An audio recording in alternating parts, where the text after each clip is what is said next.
When someone hears the words, "you have cancer," the world shifts.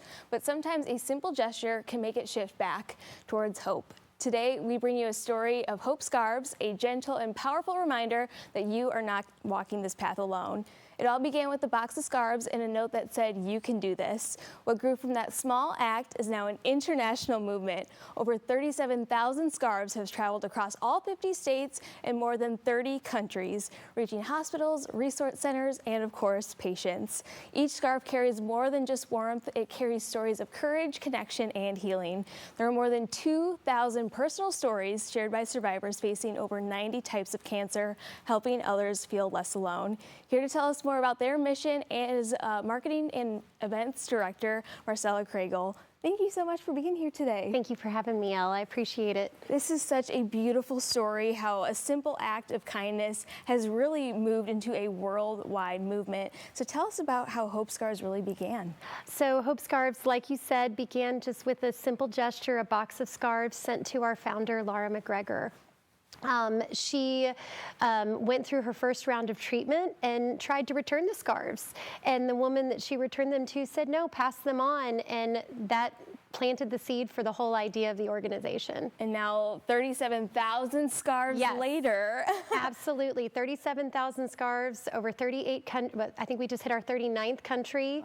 Wow. All 50 states. And we support people facing all types of cancer, all types of people. We started out, women and breast cancer, but now we really try to hit everyone that's touched by this disease. Yeah, and so, what has really surprised you most in witnessing how far these scarves have really traveled? We get calls and emails from people who tell us how much the scarves mean to them. And, a lot of times, you mentioned it in the intro, but people feel alone when they get that news. They feel like no one's been through what they've been through, but we're really careful in how we match the scarves and the stories, because each scarf comes with a story of someone who has gone through cancer. And we try to match the person's age, the person's diagnosis, so you really get a sense of someone who's really been there. Yeah, and you brought some examples of the scarves with you today. Again, each one is matched with a story, and so over 2,000 of those stories. So how have you kind of, curated this and really explore those stories and match them? We have a very complicated computer system that helps us catalog them all, and we have a beautiful gallery here in the Highlands in Louisville where we keep all our scarves.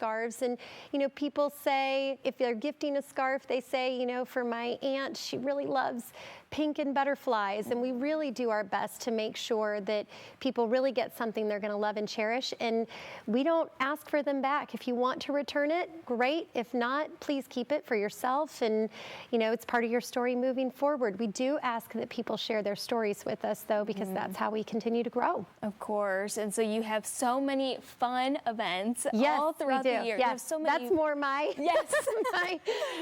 my day to day. Yeah, just spreading the awareness, not just in the month of October, even though that is so important, but all throughout the year. Again, so how fun are these events, for one? Because you've got so many partners that you team up with. Our events are a lot of fun. We just had one of our most fun events where we partner with Twisted Pink and Captain's Quarters and chunk pumpkins using giant trebuchet catapults into the Ohio River. That one is awesome. We raised over $100,000 at that event this year. Wow. We also have a more kind of dancing party focused event that we do in September that is called Colors of Courage. That's our signature event. We've been doing that event for over 10 years.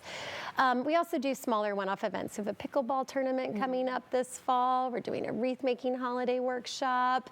We really try to find something for everyone. Mahjong, we did our first Mahjong tournament this year. It went great. So, we really try to find something to engage everyone, because everyone is touched by cancer. So whether you're personally affected, if you have a loved one affected, or a friend, and of course, a portion of each dollar goes to research. You've raised $1.3 million That's correct. for research. I mean, that is incredible. And our research is really, the scarves are what started it. The scarves are important, but the research is really, what keeps us working so hard every day. Only 13% of breast cancer research money goes to metastatic breast cancer, and that is specifically what we fund for. We have 4 research partners, and we really do our best to further that, because someone that has MBC is in treatment forever. They don't end. So Great. Well, thank you so much for taking the time to kind of spread this awareness.